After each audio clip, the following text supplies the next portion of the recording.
प्रशासन को दिखाया ठेंगा। 4 दिन बाद ही अवैध भट्टे दोबारा हुए चालू। जिलाधिकारी के आदेश के बाद हुई थी अवैध भट्टों पर कार्यवाही। 4 दिन में ही प्रदूषण और रॉयल्टी कैसे हो गई पूर्ण।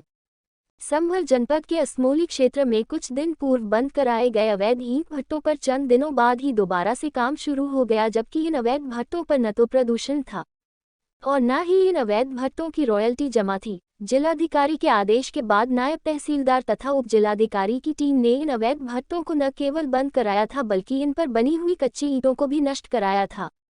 और इनके खिलाफ कार्रवाई कराए जाने की बात कही थी। लेकिन यहाँ तो कुछ और ही नज़ारा देखने को मिला है। गौरतलब हो कि कुछ दिन पूर्व जनपद संभल में जिलाधिकारी मनीष बंसल द्वारा भट्टे माफियाओं की मिल रही लगातार शिकायतों को लेकर जनपद में 4 टीमें गठित की गई थी, जो कि आज बुधवार को एसडीएम संभल विनय कुमार मिश्रा द्वारा असमोली क्षेत्र के ग्राम बिलालपत सफात नगर में स्थित न्यू सकलेनी ब्रिक वर्क और रचेटा में न्यू सुल्तानी ईट उद्योग, Arzoo brick work, STR brick work, Zakir brick works, Al Madina brick field, KGN brick work, Shania brick work, Noori ईट उद्योग, असदुल्ला ब्रिक वर्क आदि भट्टों पर छापेमारी की गई,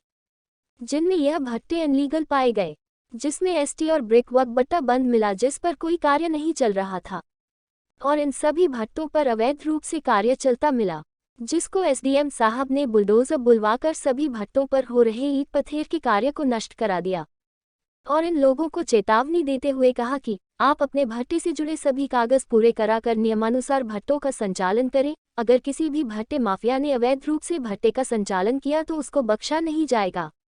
इसी तरीके की कार्रवाई की जाएगी। वही रचेटा गांव में पूर्व प्रधान जाकिर के भट्टे पर अवैध रूप से बिजली चोरी की जा रही थी, जिसको मौके पर एसडीएम साहब ने पकड़ लिया और विद्युत विभाग के एसडीओ को सूचना देकर जाकिर के खिलाफ कार्रवाई के आदेश दिए। वही उसके भट्टे पर कुछ छोटे बच्चों जिनके हाथों में किताबें होनी चाहिए थी, वो मासूम बच्चों से भी ईंट पाथने का कार्य कराया जा रहा था,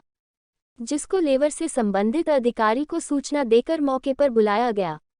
और उनके खिलाफ भी छोटे बच्चों से कार्य कराने को लेकर कार्रवाई करने के निर्देश दिए गए थे। लेकिन प्रशासन के वहां से हटने के बाद ही ईंट थापने का काम शुरू हो गया।